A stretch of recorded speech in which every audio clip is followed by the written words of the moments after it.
옆에 분과 인사하겠습니다. 우리는 한 가족입니다. 한 가족임을 명심하시기 바랍니다. 우리는 가족이다. 남이 아니다 말이죠. 가족입니다. 그래서 항상 가족된 마음을 마음속에 담아주시기 바랍니다. 그래서 우리 교회에서는 형제여 자매여 하는 말이 맞는 거예요. 그죠? 그래서 항상 우리는 가족됐다. 가족됨을. 그래서 우리 소식이 들려서 염려하고 걱정하고 또 아프다면 달력하고 힘들다면 위로하고 격려하고 가족은 잘잘못을 따지는 것이 아니라 서로 위로하고 격려하는 겁니다. 위로하고 격려. 아버지가 잘못했다고 경찰에 고발하지 않잖아요. 가족은 하나인 거죠. 그래서 위로와 격려. 가정의 달을 맞이해서 이제 오늘은 어린이 주일, 다음 주는 어버이 주일, 또 스승의 주일 뭐 있기도 하고, 그 다음에 부부의 날도 있고요, 목회자의 날도 있더라고요. 뭐 비웃지는 마시기 바랍니다. 목회자의 날 뭐 또 있어요. 그래서 어쨌든 가정에 대해서, 가정에 실패하면 다 실패하잖아요. 가정이 성공해야 다 성공할 수 있는 것처럼 이번 5월 달은 진짜 복 받은 달이에요. 아멘이십니까? 예, 아멘입니다. 예, 그래서 5월 달이 있다는 것은 우리 가정을 세워나가는 기반이 되고 도전이 된다 하기 때문에 우리 참 귀한 5월이라고 생각합니다. 그래서 오늘도 우리의 마음속에 특별히 이 땅에 가정에서 가장 중심되는 인물이 자녀잖아요. 자녀. 우리 아이들을 좀 마음속에 담았으면 좋겠어요.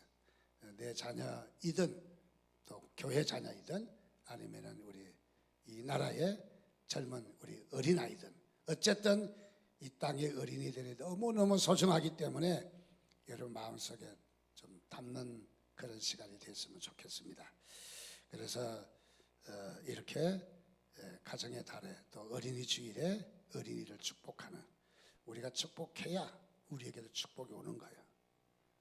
우리가 저주하면 그 저주가 받지 않으면 내게 오거든요. 축복도 거둬가지만 나에게도 오는 거예요. 그래서 축복하면 내가 수지 맞는 거예요. 할렐루야.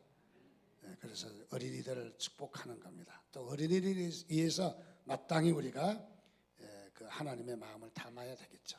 우리 가슴에다가 하나님의 마음을 담는 거예요. 그게 하나님의 자녀예요. 그게 예수 믿는 사람들이에요. 우리는 어떤 행위를 하는 것도 중요하지만 우리의 마음 가운데 하나님의 마음을 담는 일이 중요한 거예요. 소중한 거예요. 그래서 오늘도 이 어린이 주일에 복된 시간이 되시기를 바랍니다. 이런 이야기를 어떤 분이 하셨어요. 세상에서 어려운 일이 뭐냐, 두 가지만 이야기해봐라. 그러니까 이분이 대답이 참 뜻대로 안 되는 일이 두 가지가 있다는 거예요. 하나는 골프를 치면 골프공이 내 마음대로 안 된다는 거예요. 아마 이 사람은 골프를 좋아하시나 봐요. 저에게서는 이런 말이 나올 가능성은 전혀 없어요. 왜냐하면 골프를 전혀 안 치니까. 그리고 또 한 가지가 뭐냐 물었더니 바로 자녀에 대한 교육이다. 그래서 이 두 가지가 제일 어렵다. 아마 여러분 같으면 어떻게 대답했겠어요? 제일 어려움이 있다면 뭐 사업하시는 분은 사업이 제일 어렵다. 또 직장 다니시는 분은 직장 생활하는 게 제일 어렵다. 또 자기의 닥쳐진 직업에 대해서 이야기할 거예요. 그래서 골프라는 말이 나왔지만은 그거는 골프 치는 사람 얘기고, 그러나 여기서 강조하고 싶은 것은 자녀 교육이 참 어렵다 하는 것을 말해주는 거죠. 그래서 자녀 교육이 참 어렵다. 제대로 뜻대로 되지 않는다. 그래서 내 마음대로 되지 않는 것이 바로 자녀 교육이다. 이 말을 강조하는 것 같습니다. 그렇습니다. 부모가 자식 잘 되기를 바라지 않는 부모가 어디 있겠습니까? 다 자식 잘 되기를 원하지만은, 그러나 자식이 잘 되라고 정말 정성을 다하고 피땀 흘려서 아이들을 가르쳐도 결과가 내 뜻대로 되지 않잖아요. 결과가. 그래서 내 마음대로 되지 않는다. 그래서 부모의 생각과 자식의 생각이 거리감이 많이 있는 것을 봅니다. 그래서 옛말에 이런 말이 있죠. 무자식이 상팔자다. 자식 없는 것이 상팔자다. 혹시 자녀에 대해서 없으시면 오해가 없기를 바랍니다. 그래서 무자식이 상팔자다. 그런 말이 있었어요. 옛말입니다. 뭐 꼭 맞는 말은 아니지만 일리는 있다라는 생각이 들어서 말씀합니다. 또 이런 말도 있잖아요. 가지 많은 나무에 바람 잘 일 없다. 자식이 많으므로 일들이 그냥 참 많이 생긴다. 또 하나 잠재우고 나면 또 일이 터지고 또 하나 수습하고 나면 또 다른 일이 터지고 그래서 바람 잘 일이 없다. 자녀가 많으면은 바로 그런 일이다 하는 것을 말해주고 있습니다. 또 이런 말도 있잖아요. 미운 7살. 근데 요즘 이렇게 말하면 참 세대에 뒤떨어졌다 그럴 거예요. 요즘 미운 4살입니다. 벌써 4살만 되면 아니야 했었고 그 다음에 이제 자기 의견 주장하고 그래서 말썽 부리기도 하는 것이 바로 4살인 것 같습니다. 좀 있으면은 아마 2살로 내려올지 모르겠어요. 미운 2살 어디까지 내려올지는 모르겠습니다. 어쨌든 간에 이런 자녀 교육이 쉽지 않다 하는 것을 말해주고 있습니다. 그걸로 끝입니까? 아니죠. 또 가장 힘들게 할 때가 언제입니까? 사춘기 때 아닙니까? 사춘기가 그냥 부드럽게 잘 지나가는 아이들도 있지만은 어떤 아이들은 되게 사춘기를 까칠하게 해가지고 어떤 부모는 이렇게 말하는 부모가 있어요. 다름 아니라 사춘기는 적대국과 전쟁하는 것보다 어렵다는 거예요. 저 다른 나라하고 총을 쏘고 막 전쟁 사람이 죽어나가고 하듯이 전쟁하는 것보다 더 어렵다 그런 말을 하는 사람도 있는 것 같습니다. 하여간 이 자녀 교육은 쉽지 않습니다. 내 뜻대로 되지는 않는다는 것이 자녀 교육인 것을 우리는 잘 알고 있습니다. 어떤 부모가 미국에서 살고 있는데 미국에서는 아이들을 교육할 때 때리지 못합니다. 때리면은 바로 연행해 갑니다. 아무리 부모라도. 우리 한국도 많이 바뀌었죠. 요즘은 뭐 자녀의 인권 또 자녀 교육에 우리 부모라고 해서 마음대로 때릴 수 있는 것은 아닙니다. 그런데도 불구하고 우리 자녀에 대한 여러 가지 좋지 않은 일들이 많이 나타납니다. 그래서 이게 참 사회가 너무 험악해졌다. 자식인데 친자식인데 이렇게 학대하고 또 좋지 않은 일들이 나타나는 거 보면 마음이 많이 안타깝습니다. 그래서 미국에서 내 자식이라도 손찌검을 하면 잡아가고 큰일 나기 때문에 이 자녀가 얼마나 말썽을 피우든지 얼마나 속을 썩이든지 부모가 너무 힘들다는 거예요. 너무 힘들어서 견딜 수가 없다는 거예요. 그래서 하루는 아이를 살살 구슬러서 한국에 가자. 한국에. 그래서 한국에 데리고 나왔대요. 옛날에는 김포공항이니까 김포공항에 내리자마자 좁혔대요. 그냥 막. 그러고 나서 바로 타고 가자. 다시 미국에. 그래서 두들겨 패기 위해서 한국에 좀 나왔다. 뭐 자녀를 사랑하지 않는다는 말이 아니라 참 자녀 키우기가 어렵다는 것을 말해주는 바로 그런 부분이죠. 뭐 실제로 이런 일이 있었겠을까만은 얼마나 자녀가 속을 많이 썩였는가. 그렇죠. 자녀가 부모한테 속 썩이는 일이 훨씬 더 크다는 거죠. 오늘은 어린이 주일입니다. 어린이 주일은 성경에서 명령한 주일은 아닙니다. 유월절을 지키라, 감사절을 지키라, 장막절을 지키라 그렇게 명령한 것은 아닙니다. 어린이 주일은 우리 교회가 만드는 바로 이런 절기입니다. 아무리 돌이켜봐도 어린이 주일을 참 잘 만들었다. 너무너무 잘 만들었다 하는 것을 다시 한번 느끼게 됩니다. 원래 어린이 주일은 어떻게 해서 생겨났는가? 어린이 주일의 유래를 보면은 당시에 어린이들의 적절한 이런 교육과 대책과 또 여러 가지 좋지 않는 아이들의 모습들을 보면서 대책을 좀 마음속으로 갈급해하던 그런 상황 가운데 특별히 미국의 이 유니버설 리스트 제1교회의 레오나드 목사님이 아이들을 향해서 프로그램을 진행한 것이 모체가 되었다는 거죠. 교회에서 주일날 행사를 열었습니다. 아이들을 위해서. 그러고 보니까 다른 사람에도 큰 기감이 돼서, 그래서 그 교회가 속해 있는 감리교단에서 어린이 주일이라는 말을 최초로 쓰게 되었던 거죠. 어린이에 대해서. 그리고 더 나가서 이것이 영향력이 이제 퍼져나가서 다른 교단에서도, 그래서 1883년 장로교회에서, 그리고 다른 교파에서도 어린이 주일을 제정하게 된 바로 그런 일들입니다. 때가 아마 하나님께서 어린이에 대해서 기름을 부으셨는지 외국에 뿐만 아니라 우리 한국에도 아이들에 대해서 마음속에 이렇게 많이 안타까운 마음을 가지고 드디어 아이들을 향해 좋은 일들이 생겨나게 되었습니다. 당시에 우리나라는 어린이라고 하는 호칭까지도 없었다는 거예요. 어린이라는 호칭이. 그런데 어린이라는 호칭 자체도 없었던 시기에 우리가 잘 알고 있는 소파 방정환, 마혜성, 윤극형 이런 분들이 1922년 일본에서 색동회라고 하는 모임을 조직했는데, 그 색동회에서 활동하던 중에 23년 5월 1일을 어린이날로 제정하게 되었다. 그리고 27년 5월 첫째 주일을 바로 어린이날로, 어린이 주일로 하고 46년 5월 5일을 어린이날로 제정하게 되었다. 그래서 이렇게 어린이날을 제정하고 어린이 주일을 지키는 교회 모습이 참으로 어느 종교보다도 우리 기독교가 큰 공헌을 했다. 지금 생각해봐도, 아무리 생각해봐도 후회됨이 없이 어린이 주일 또는 어린이날이 우리에게 큰 기감이 되고, 또 우리에게도 어린이날이 우리가 다시 한번 돌이켜봐야 될 아주 참 좋은 날인 것을 발견할 수 있습니다. 성경에서는 단도직입적으로 이렇게 말합니다. 시편 127편 3절에 보라, 자식들은 여호와의 기업이요 태의 열매는 그의 상급이로다. 자식은 여호와의 기업이래요. 기업. 그리고 태의 열매는, 자녀들은 상급이래요. 상급.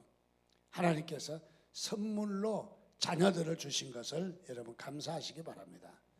물론 자녀가 요즘은 뭐 선물도 많이 받기 싫어서 대표적으로 우리 집부터 하나 이긴 하지만은 하나님의 선물인 것을 여러분 믿으시기 바랍니다. 그래서 하나님께서 우리에게 선물로 주신 것이다.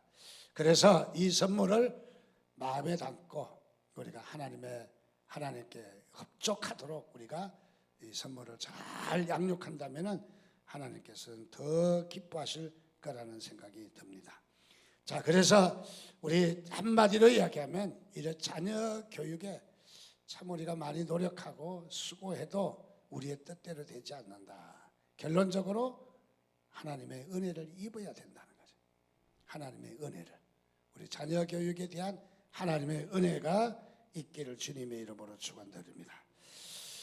그래서 오늘 성경의 본문의 말씀인 우리 한나라는 여인이 나옵니다. 이 한나라 여인은 한마디로 이야기하면 기도로 자식을 키운 여인이다. 기도로. 오늘도 이 한나의 모습을 보며 저와 여러분에게도 자녀 교육에 대한 또 다른 도전이 있기를 주님의 이름으로 축원드립니다. 특별히 한나는 어떤 인물입니까? 한나는 그의 남편 엘가나가 있었습니다. 엘가나와 결혼을 했는데 자식이 없어요. 그때 풍습이 좀 좋지 않은 풍습이긴 하지만은 첩을 얻었는데 그 첩이 분이 나요. 이름을 저도 잘 지어야 될 것 같아요. 얼마나 한나를 괴롭게 얘기했던지 불이 나게. 그래서 분이 나. 참 우리 한글이 위대하다는 것을 다시 한번 느껴봅니다. 그래서 이 분이 나가 자식을 갖게 되자 얼마나 기득권의 싸움을 많이 내세웠는지, 그래서 이 한나를 그냥 감정을 그냥 쑤셔놓습니다. 마음을 쑤셔놓고 파놓는 거죠. 그냥.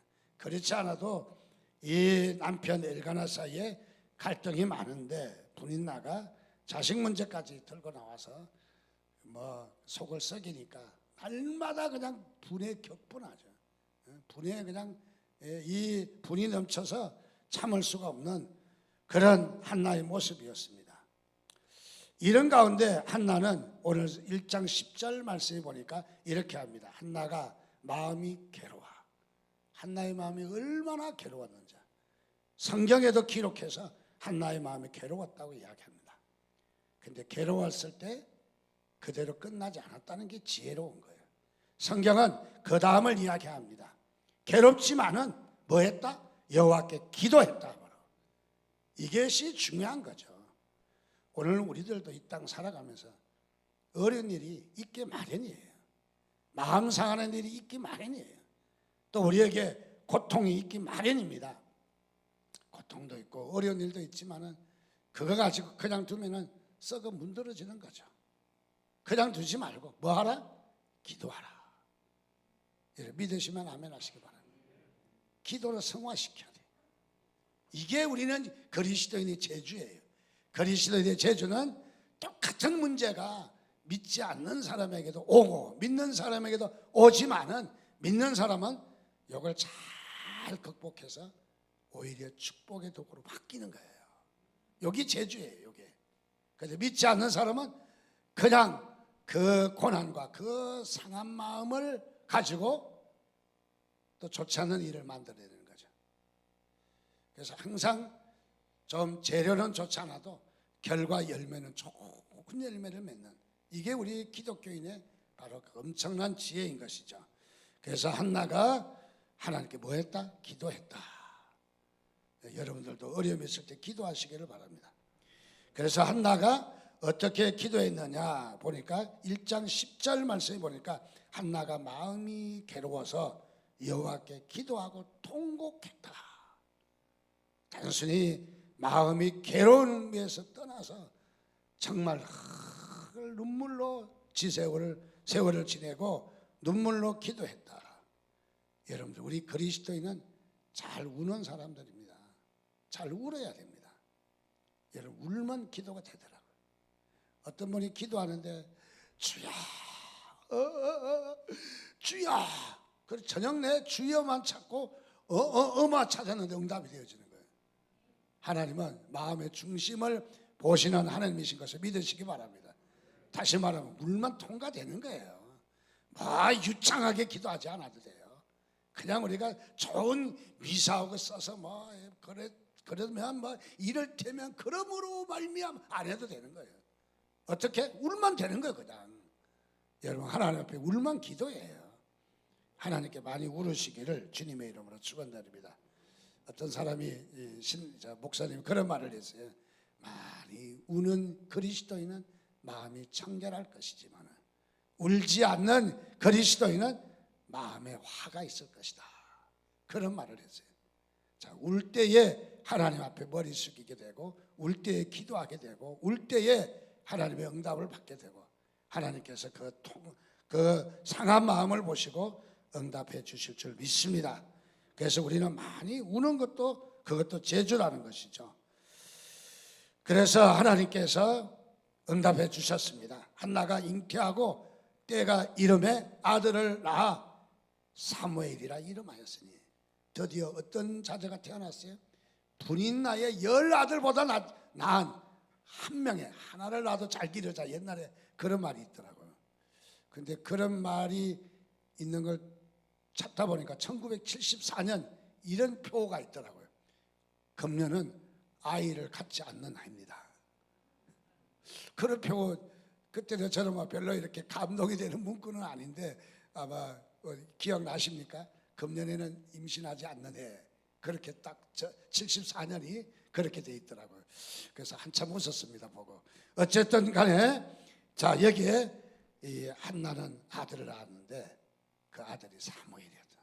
우리 사무엘에 대해서 잘 알지 않습니까? 사무엘은 그야말로 하나님이 들으셨다. 샤마라는 듣다라는 말과 엘이라는 하나님이란 말이에요. 그러니까 사무엘의 이름의 뜻은 하나님이 들으셨다. 그런 뜻이 있어요. 얼마나 하나님의 귀한 응답이었는지 사무엘을 놓고 아이를 놓고 하나님이 들으셨다. 얼마나 좋아서 펄펄 뛰겠어요. 참 대단한 우리 한나의 모습을 봅니다. 그래서 이 한나의 모습을 보면서 울고 통곡하며 해결됐다. 그래서 이 한나는 그야말로 그야말로 하나님 앞에 울면서 통곡으로 큰 역사를 이루어냈다. 즉 그것은 인간의 한계를 돌파했다. 우리의 인간의 한계점이 다다를 때가 많이 있잖아요. 그런데 그런 한계점이 도달할 때 포기하지 마시기 바랍니다.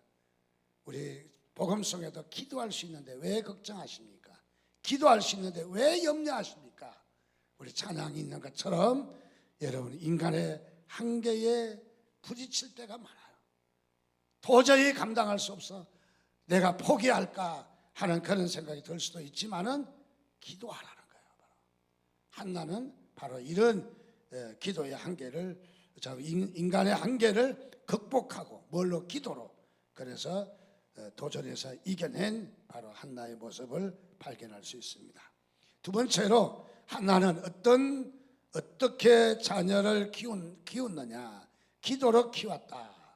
사사 시대의 위대한 사무엘을 키워내는 엄청난 일을 하게 됩니다.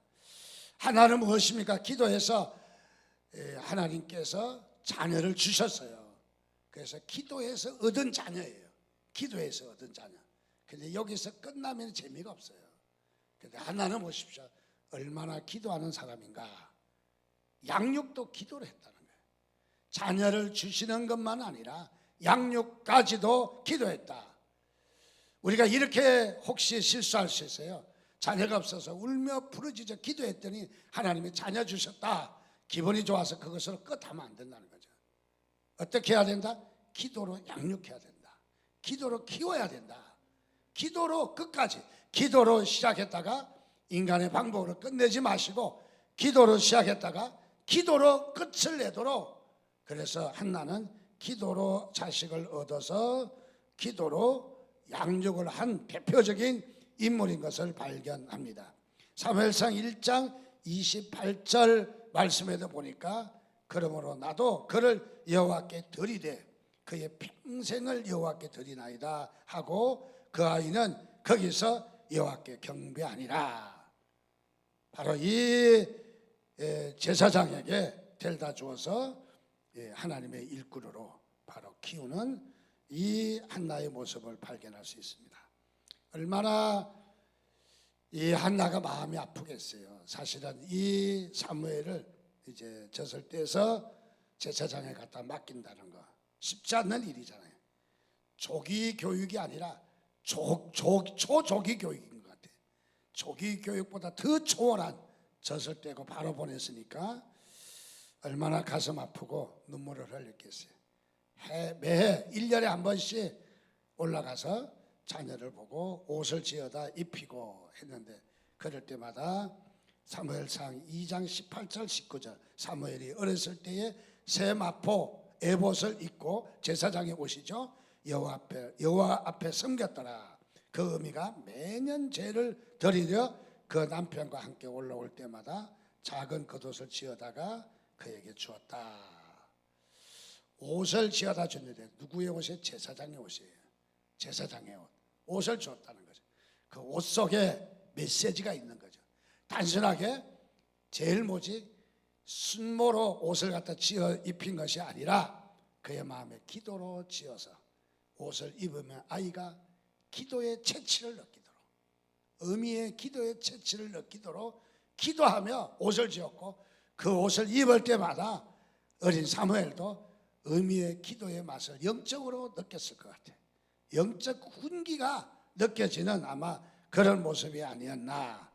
그래서 사무엘은 2장 26절 보니까 점점 자랐다. 점점 자랐다. 마치 예수님께서 지혜와 키가 자라가며 하던 누가복음의 말씀처럼 이 사무엘도 예수님처럼 잘 자라나는 것을 봅니다. 점점 자랐다. 똑같이 예수님과 비슷하게 사무엘은 어떻게 자랐느냐? 여호와와 사람들에게 은총을 더욱 받더라. 우리 주님의 모습하고 비슷하잖아요. 은총을 받았다. 그래서 이 사무엘은 그야말로 나라의 지도자가 되었습니다. 당시에 왕이 없던 시대고 사사가 지도했던 시대인데 이 사무엘이 사사가 되어서 나라를 다스립니다. 나라를 다스리게 되는데 어떻게 다스리느냐 보니까 사무엘은 온 백성들에게 이렇게 이야기합니다. 미스바로 모여라. 미스바로 여의도 광장으로 모여라. 왜냐하면 모여서 기도해야 된다는 거예요. 그러니까 사무엘은 어떤 대통령이에요? 기도 대통령이에요. 기도 대통령. 국방 대통령, 또 경제 대통령. 우선 현재로서 보기에는 그런 면은 좀 나타나지 않습니다. 그런데 이 사무엘은 기도 대통령이었다는 거죠. 기도로 국방이 튼튼할 줄 믿습니다. 바로 기도로 나라의 경제가 튼튼해질 줄 믿습니다. 바로 사업하시는 남편들도 고생 많이 하시지만은 뒤에서 기도하는 여러 가정의 주부들도 엄청난 일을 하고 있는 거예요. 지금요. 엄청난 일을. 그래서 당당하게 월급 개선해달라고 하세요. 당당하게. 아주 중요한 건 일입니다. 나는 뭐 맨날 시다발이나 한 것처럼 그렇게 생각하실 필요가 없다는 거예요. 여러분 기도하는 것이 얼마나 대단한지. 지금도 이스라엘 나라 가면은 이스라엘 나라 일종 바리새인이죠. 종교인이라고 말하는 머리에다 모자 쓰고 기도할 때 끄떡끄떡끄떡 이렇게 기도해요. 좀 얌전하게 기도하지 왜 끄떡끄떡 이러는지 모르겠어요. 그래서 기도하는데 그렇게 기도하고 낮에도 기도하고 하루에 3번씩 기도하고 그리고 국가에다가 돈 청구합니다. 뭐에 청구하냐면 내가 나라를 위해서 기도했으니 돈 달라, 월급 달라 청구해요.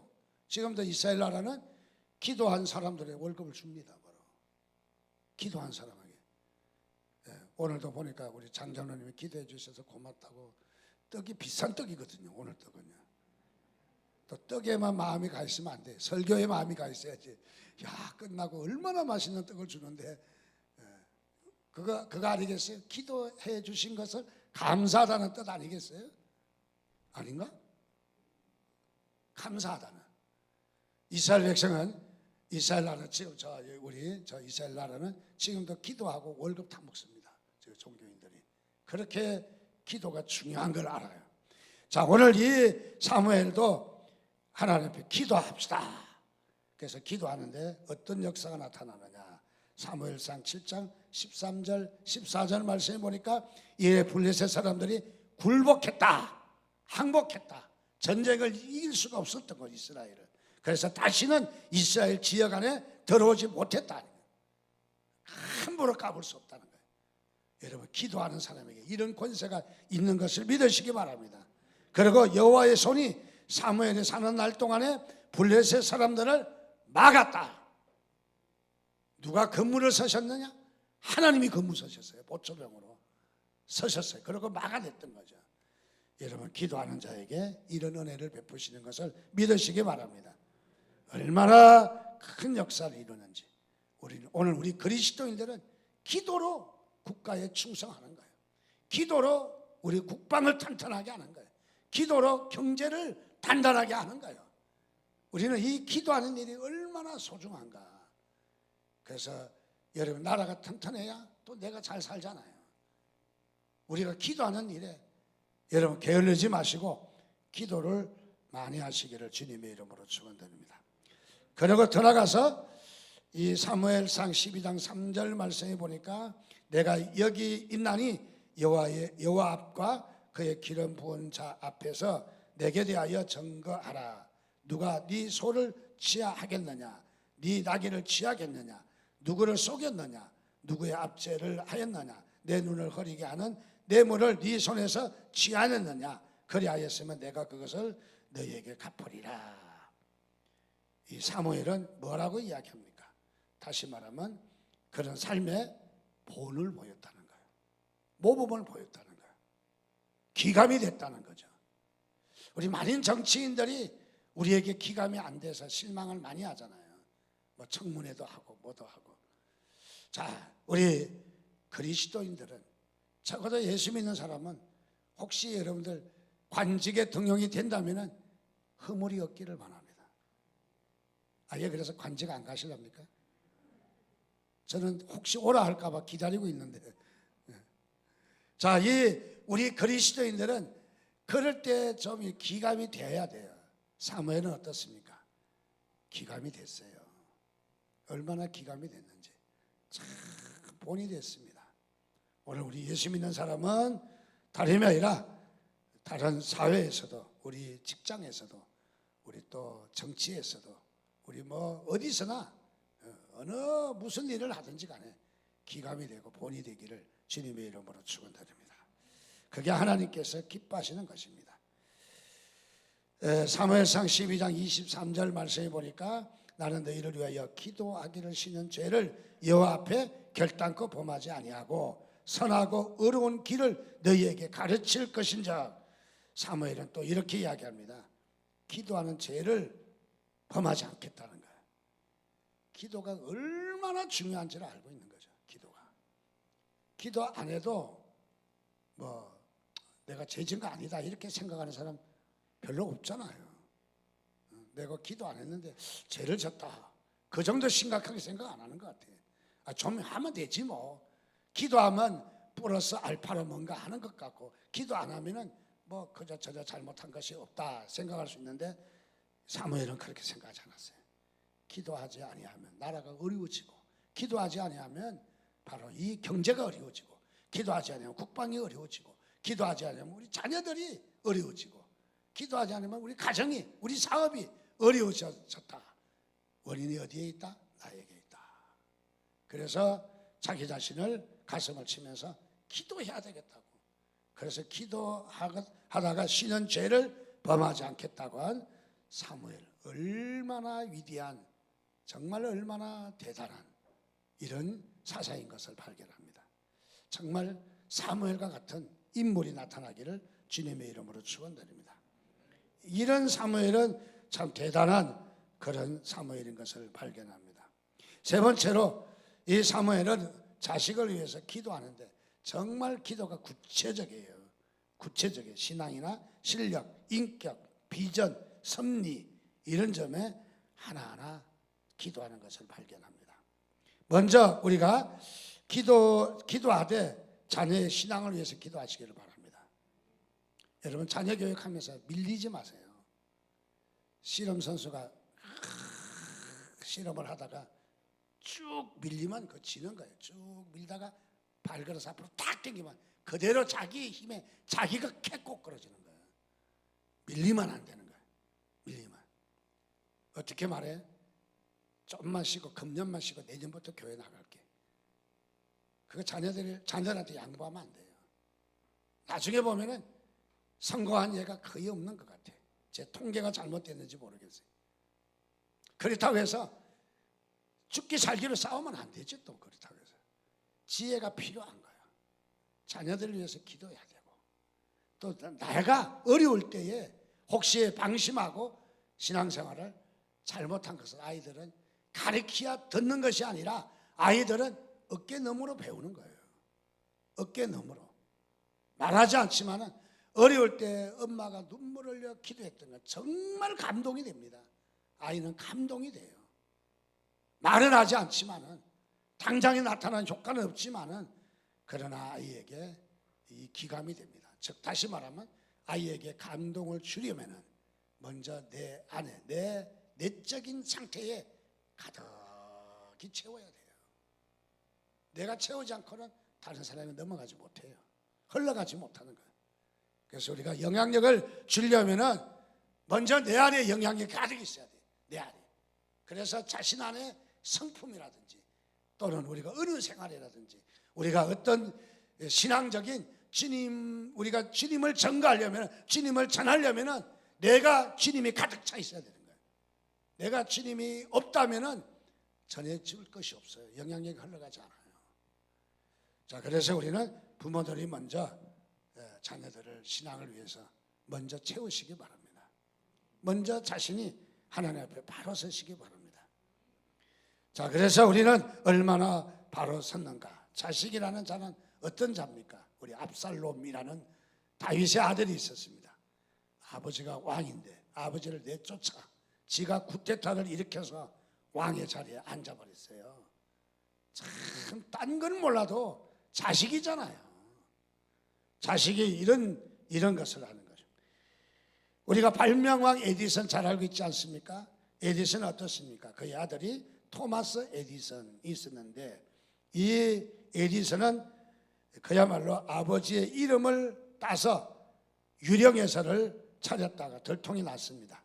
그래서 감옥에 가고 아버지에게 많은 고통을 준 이런 자녀인 것을 봅니다. 자, 그래서 우리는 자녀를 위해서 기도하시기를 바랍니다.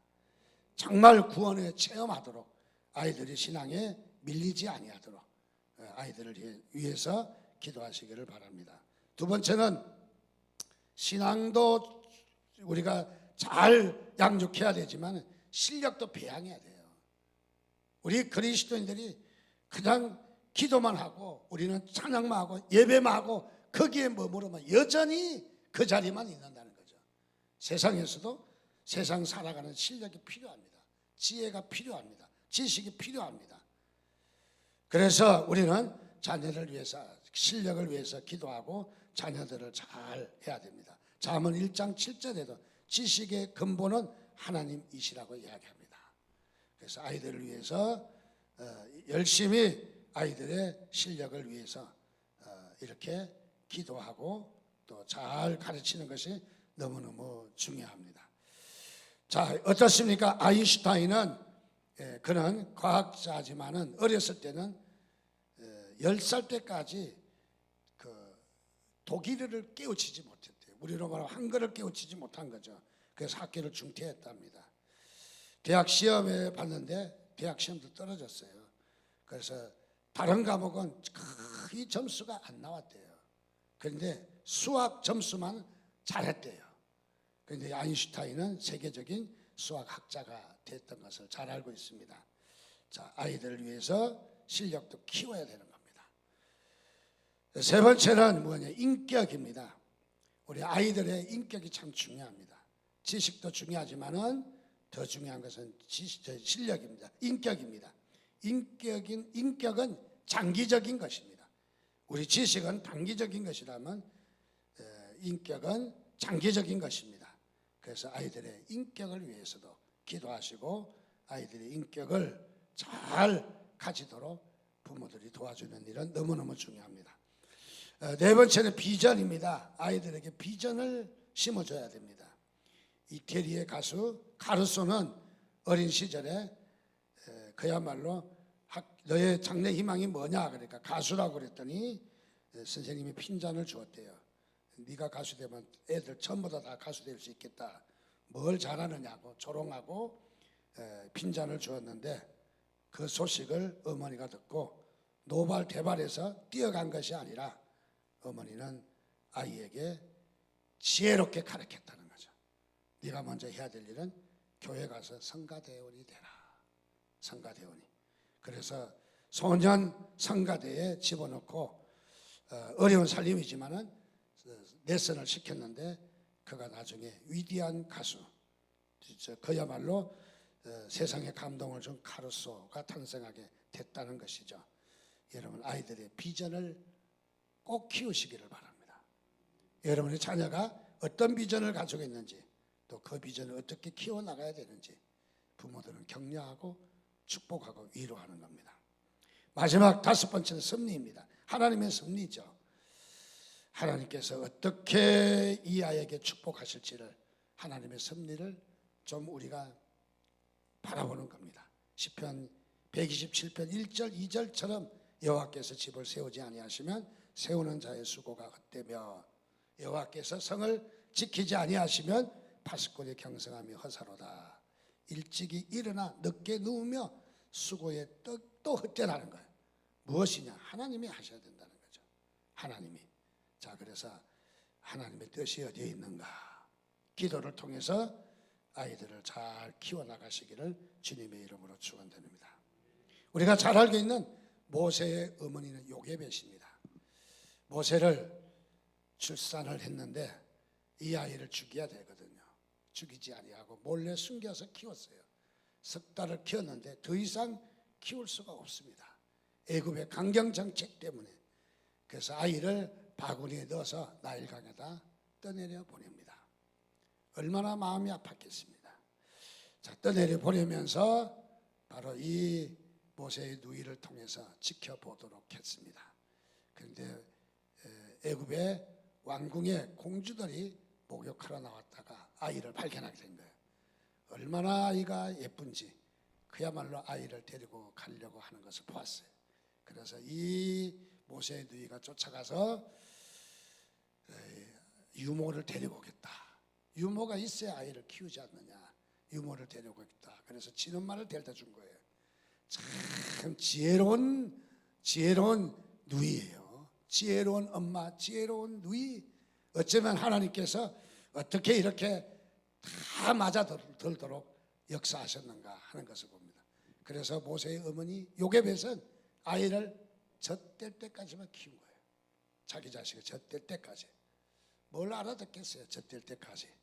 잘하면 2돌 아니면 3돌까지 갔다고 치더라도 아이가 무슨 말귀를 알아듣겠어요.